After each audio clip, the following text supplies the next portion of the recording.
Une mosaïque de couleurs, des terres agricoles à perte de vue.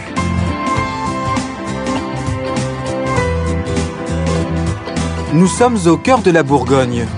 Dijon est à 1 heure de route.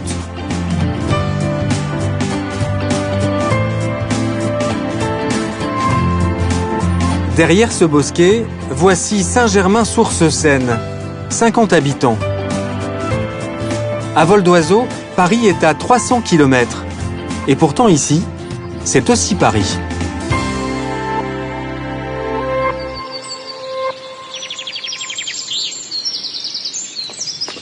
À la sortie du village, un parc d'une dizaine d'hectares.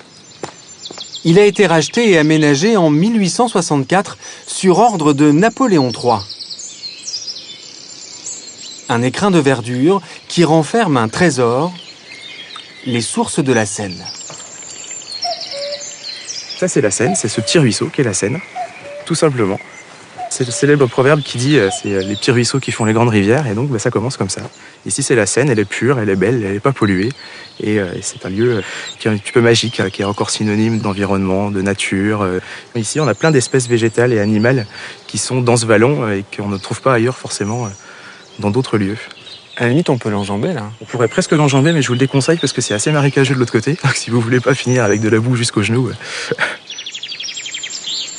La Seine a fait la fortune de Paris. Et la capitale a voulu lui rendre hommage. Cette statue représente la déesse Sequana, la fille de Bacchus. C'est elle qui a donné son nom à la Seine. Dans l'Antiquité, elle a longtemps été vénérée ici. Et des milliers d'ex-voto comme ceux-ci, en bois, pierre ou métal, ont été retrouvés au début du XXe siècle. Ils sont depuis au musée archéologique de Dijon.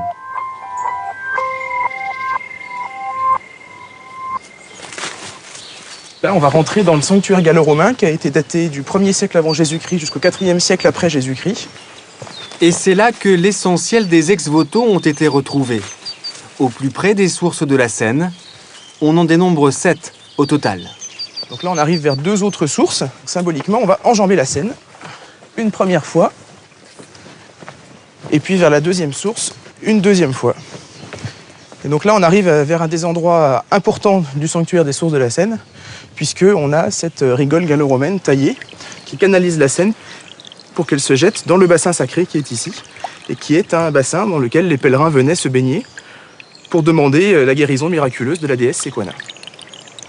Alors nous, ici, on a l'habitude de boire l'eau de la Seine, puisque c'est une eau qui est très pure, c'est une eau de source. Donc voilà, on va la boire. Voilà, et elle est très bonne, elle est très fraîche. Alors beaucoup de Parisiens nous envient, mais nous ici, voilà, on est élevés à l'eau de la Seine. Une dernière gorgée, et le voyage peut commencer. «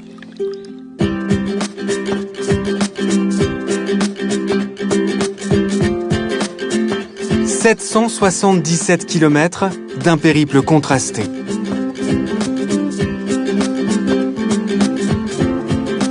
La Seine offre d'abord un visage totalement sauvage. Elle s'étire comme pour mieux trouver son chemin, car sa pente est faible, 1 cm au kilomètre. À titre de comparaison, un trottoir en ville est 3 fois plus incliné. Fragile et pourtant déjà très utile, au XIIIe siècle, les comtes de Champagne dévient son cours pour édifier leur capitale.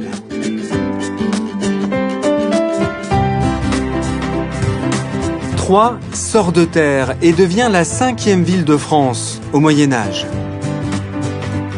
Elle se développe grâce à ses moulins posés au fil de la Seine déviée.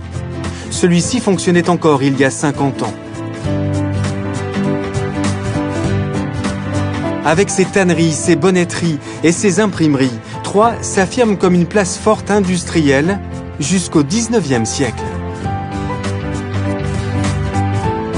Aujourd'hui, la ville conserve un patrimoine, religieux notamment, qui rappelle combien la ville était riche.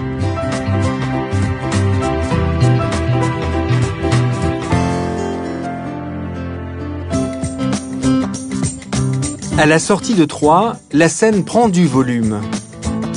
Elle reçoit ici le renfort de l'Yonne, son principal affluent avec l'Aube et la Marne. Après 300 km, le fleuve est au meilleur de sa forme pour traverser Paris.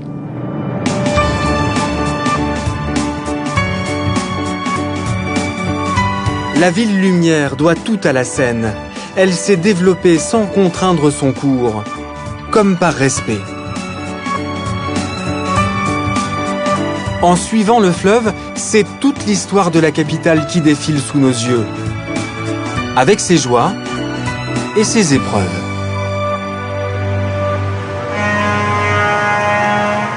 Ce jour-là, le zouave du pont de l'Alma a les pieds bien au sec. Mais ça n'a pas toujours été le cas. Comme en janvier 1910, la plus grande crue que la capitale ait jamais connue. Ces images, les Parisiens les ont toujours en mémoire. Cette année-là, la Seine a mis 35 jours à regagner son lit. En 1910, immédiatement après cette crue immense, on fait ce qu'on a la tradition de faire en France, on fait une commission, et puis on met des experts et on leur dit qu'est-ce qu'on peut faire. Alors il y a un certain nombre de préconisations qui sont faites, faciliter l'écoulement de l'eau avec des ponts mieux faits, supprimer des obstacles, des écluses, etc. Et puis faire de grands ouvrages en amont qui permettraient de retenir l'eau. Ce sont les lacs de Seine. Plus de 100 km² de superficie, l'équivalent de la surface au sol de Paris. On arrive à construire 4 ouvrages, un sur la Seine, un sur l'Yonne, un sur l'Aube et un sur la Marne, capables de retenir 830 millions de mètres cubes, c'est-à-dire l'équivalent de la superficie de Paris sur 3 étages. Le fait qu'il y ait les lacs réservoirs permet d'atténuer le niveau de montée de l'eau. Alors ça permet de le faire quand on est sur des événements normaux, mais quand on est sur des crues exceptionnelles, là, ça n'empêche pas la crue, mais ça en atténue les effets.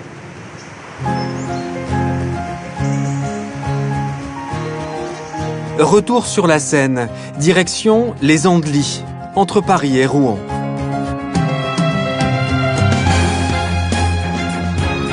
« 100 mètres au-dessus du fleuve, voici l'emblématique Château Gaillard.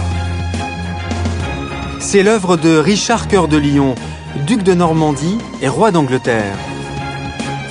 À la fin du XIIe siècle, il conçoit cette forteresse pour résister à Philippe Auguste, roi de France, qui veut récupérer la Normandie. Richard Cœur de Lion met la Seine au cœur de sa stratégie de défense. Richard Cœur de Lion sait très bien que le roi de France, Philippe Auguste, son ennemi, va essayer de passer par la Seine. Donc pour cela, il va décider d'en bloquer l'accès en plantant 3 rangées de pieux dans le lit de la Seine, ce qu'on appelle une estacade. Ensuite, il va conforter le tout en construisant sur l'île derrière moi la forteresse qui commande le passage de la Seine avec 2 ponts. Et ensuite, il va fermer le verrou avec la construction du château 100 mètres au-dessus. Un château voulu imprenable. Plus de 6000 ouvriers travaillent d'arrache-pied pour relever le défi lancé par Richard Cœur de Lion. Ce château a été construit à une vitesse record presque. En 18 mois, à peu près, on estime, ce qui est très rapide, mais Richard est un roi, il a levé beaucoup d'impôts exceptionnels, ce qui veut dire qu'il avait de l'argent, qu'il pouvait payer beaucoup d'ouvriers, et donc il a pu aller vite grâce à ça. Philippe Auguste aura bien du mal à faire tomber Château Gaillard. Son siège va durer 7 mois. La prise de la forteresse prendra 3 mois supplémentaires. Mais qu'importe, le roi de France va jusqu'au bout de son entreprise.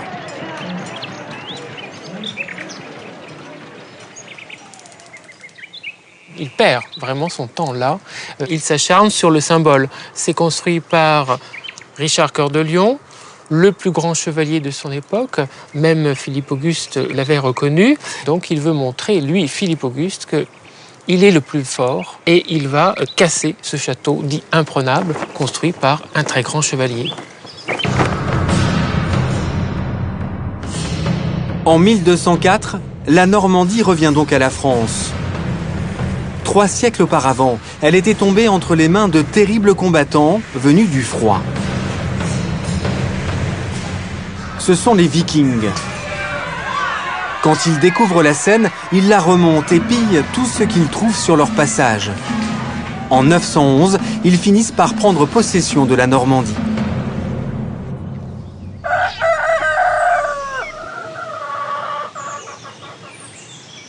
Une plage aménagée en bordure du fleuve. Nous sommes en juin dernier. Ces hommes et ces femmes sont tous passionnés du monde viking. On va mettre les trépieds et les piquets juste à l'arrière, sous l'emplanteur de mât, les seaux. 911-2011, ils sont là pour commémorer le 1100e anniversaire de la création de la Normandie. Leur objectif, remonter la Seine avec les mêmes moyens que leurs prédécesseurs. De matériel au sec. Nous sommes en train de reconstituer le voyage du futur premier duc de Normandie, qu'on appelle à ce moment-là sur la Seine Gangerolf, Rolf le Marcheur, qui sera évidemment appelé plus tard Rollon, après le traité de Saint-Clair-sur-Ebbe. Cette fameuse reconstitution, elle n'est pas simplement sur l'eau, elle est également à terre, puisqu'on va reconstituer le plus fidèlement possible ce traité. Dernier chargement. Vous êtes prêts tous?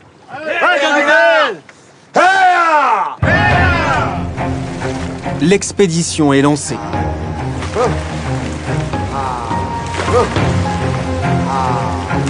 Les Vikings étaient des navigateurs aguerris. Aucune mer, aucun fleuve ne les arrêtait. Leur secret, des bateaux d'une fiabilité à toute épreuve. Allez, sur la nage, ensemble. Et surtout, à bord, une discipline sans faille, marquée par les ordres du capitaine. Waouh, on envoie les bras en avant et au roue, on va tirer sur la rame. Et ça, c'est important pour que le bateau glisse bien régulièrement et qu'on puisse parcourir la distance voulue.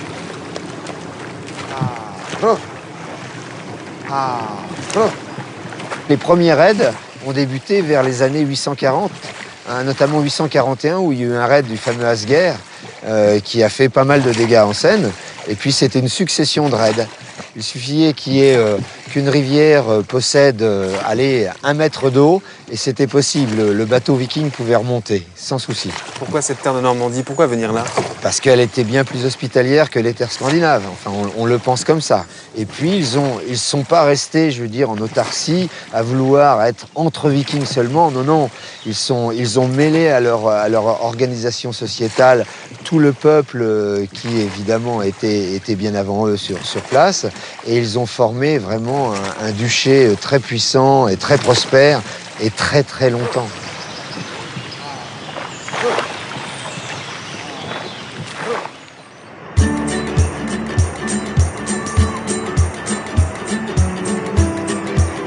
La Seine a écrit bien d'autres histoires, comme celle de la batellerie. Et voici sa capitale, Conflans-Sainte-Honorine. Son port accueille des dizaines de péniches, où vivent d'anciens mariniers à la retraite. Ce sont les héritiers d'une tradition ancestrale, car l'homme a toujours commercé sur la Seine. Et certaines villes ont très vite tiré leur épingle du jeu. C'est le cas de Rouen, qui connaît son âge d'or au début du XVIe siècle. Rouen est la 3e ville de France, mais le premier port de France. Et à ce moment-là, on fait partie de cette grande axe Paris-Rouen-Le Havre qu'on est en train de célébrer, mais dont Napoléon a dit que la Seine était la grande rue, et c'est un peu vrai. Donc les bateaux arrivent ici, ils arrivent à la voile, et derrière, vous avez une alignée de petits bateaux, des barges qui vont remonter vers Paris, et qui vont remonter la Morue en particulier. Donc cette Seine était très animée à l'époque. La Seine enrichit Rouen et surtout lui offre un accès protégé à la mer. De nombreux navigateurs en profitent, comme Giovanni Verrazzano. Missionné par François Ier, il traverse l'Atlantique en 1524. Après 30 jours de mer, Verrazzano touche Cap Fear, puis remonte vers le nord pour découvrir la baie de New York. Un autre Rouennais, René Robert Cavelier de la Salle, entrera un peu plus tard dans la légende. Il a fait un bateau qu'on appelait le Griffon, et qui était un bateau arsenal. Et sur ce bateau, il y avait toute une équipe qui était chargée de construire des forts pour vraiment prendre pied au bord des Grands Lacs et le long du Mississippi. Ce qui prouve bien que Rouen était le centre politique et financier, une porte ouverte en quelque sorte vers les Amériques de toutes les expéditions.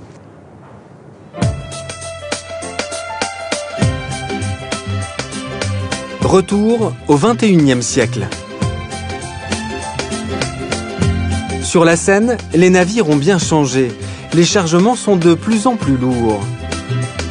Et grâce aux barrages, aux écluses, le fleuve conserve un tirant d'eau égal toute l'année. On peut donc naviguer sans difficulté 365 jours par an.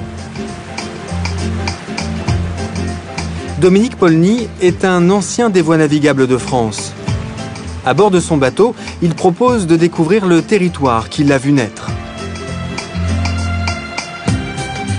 Ce sont les boucles de la Seine. Vu du ciel, le paysage est grandiose.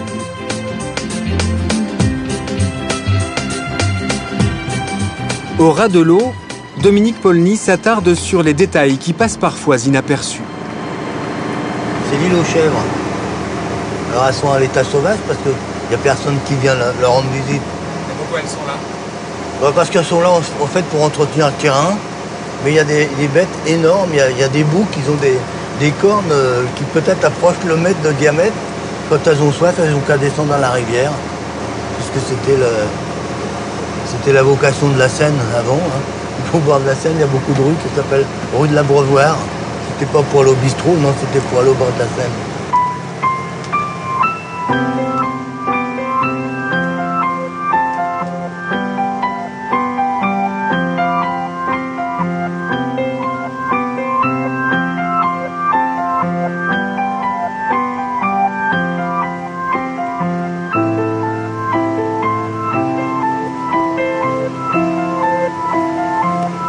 Mon rêve, c'est de traverser la Seine à pied.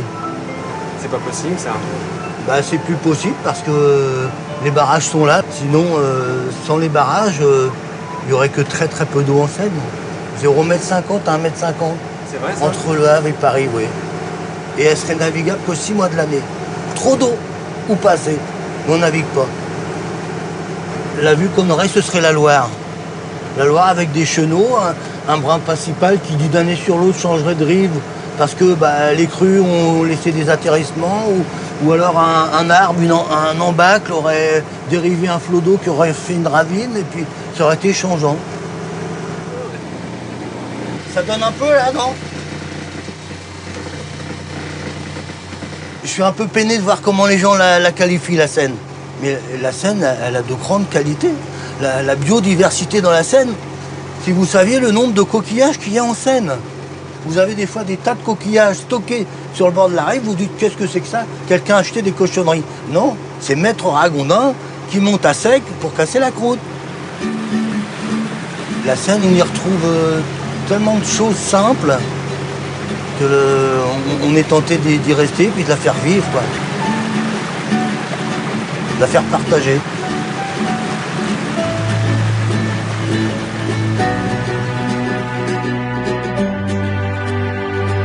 Dernière ligne droite sur la Seine.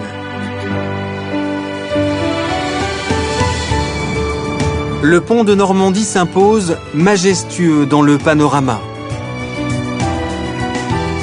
Du haut de ses 214 mètres, il surplombe l'estuaire de la Seine.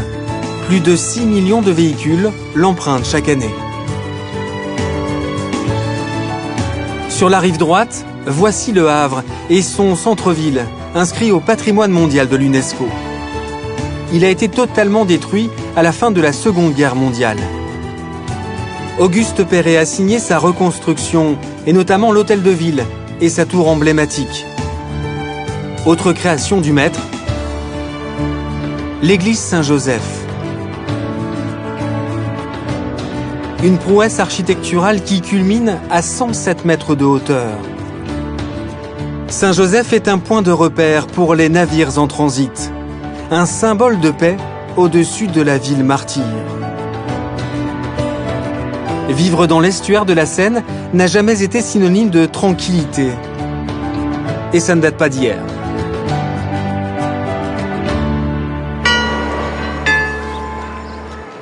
Honfleur, sur la rive gauche de la Seine, juste en face du Havre. La cité médiévale accueille ses visiteurs, et parmi eux, des habitués. Autour du bassin de Plaisance, les peintres sont au rendez-vous.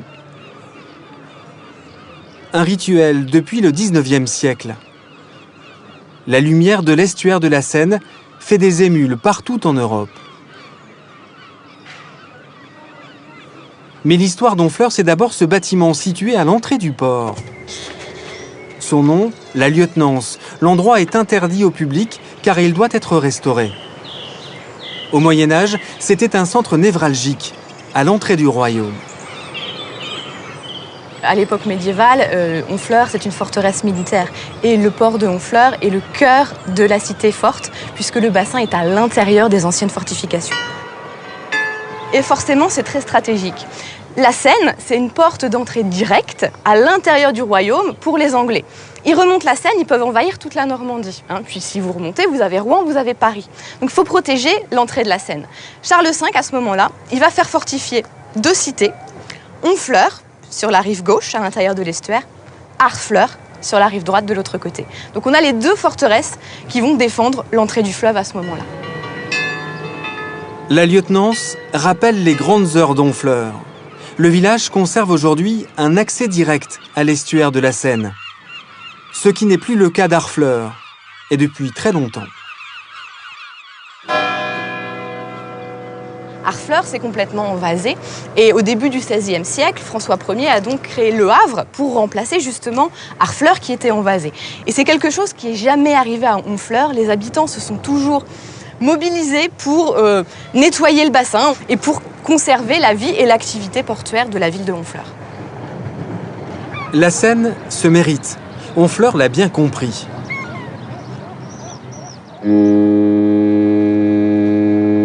Comme le commandant de ce navire. Il salue une dernière fois le fleuve avant de rejoindre la Manche. Un autre voyage commence pour lui.